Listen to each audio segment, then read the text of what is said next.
Swarupnagar block কৃষি দপ্তরের উদ্যোগে আধুনিক পদ্ধতিতে উন্নত মানের পাট চাষের উপর প্রশিক্ষণ বিষয়ক কর্মশালা অনুষ্ঠিত হলো SGSY সভাগৃহে। আপনারা দেখছেন সেই বিশেষ মুহূর্তে ধারণকৃত ভিডিও চিত্র আজকের স্বরূপনগরের ক্যামেরায়। তথ্যবিন্যাসে আমি সৈয়দ রেজওয়ানুল হাবিব আপনাদেরকে সাধুবাদ জানাই। ইতিপূর্বে কিভাবে লাভজনকভাবে পাট চাষ করতে হবে তা নিয়ে এক কর্মশালা অনুষ্ঠিত হয়েছিল। আজ 9ই জুলাই স্বরূপনগর ব্লক সহ কৃষি অধিকর্তাকরণের উদ্যোগে স্থানীয় কৃষকদের নিয়ে এক দিবসীয় কর্মশালা অনুষ্ঠিত হলো।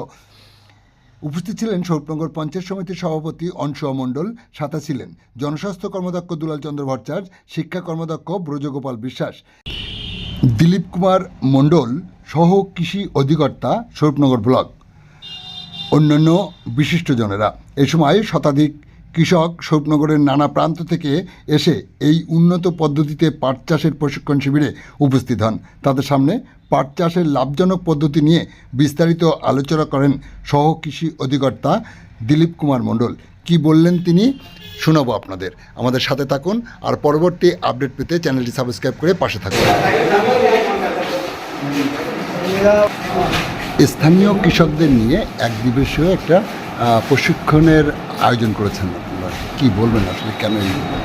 আমাদের national food security mission commercial ক্রপের উপরে আজকে একটা ফিল্ডে ট্রেনিং হলো, যেখানে চাষিরা, যে সমস্ত চাষিরা তারা পাট বীজ পেয়েছিল সেই পাট বীজ তারা চাষ করেছে। চাষের পরবর্তীতে আমরা বিভিন্ন স্টেজে তাদের কীভাবে প্রোডাকশানটাকে বাড়ানো যায় তাদের বিভিন্ন প্রোগ্রাম নিয়ে আমরা বলেছি যে কীভাবে তারা বীজ শোধন করবে, কীভাবে অর্গানিক ম্যানিউর দেবে, কীভাবে লাইন সুইং করে তাদের প্রোডাকশানটা বৃদ্ধি হবে, এবং উইডিংটা কীভাবে আমাদের যে নতুন নতুন যন্ত্রপাতি আসছে নেল উইডার এগুলো ব্যবহার করবে। এবং সাথে সাথে আমাদের এখন যেটা আমরা জোর দিয়েছি, যেহেতু এবার পাট কাটার দিকে চলে গেছে, আমরা বারবার বলছি যে 110 এবং 120 দিনের মধ্যে সেগুলো পাটগুলো কেটে নেওয়া, এবং আমাদের যেগুলো ট্রাইজ্যাপ সোনা বা নিমফেড সাথী যে নতুন যে পাট পচানোর এসছে পাউডার বা মাইক্রোবিয়াল যেগুলো জীবাণু এসছে সেগুলো যাতে কীভাবে ব্যবহার করবে এবং পাট কীভাবে তারা পচাবে, যেটা পচালে তাদের দামটা বেশি পাবে এবং গ্রেডটা বাড়বে, সেই বিষয়ে আমরা আজকের সমস্ত চাষিরা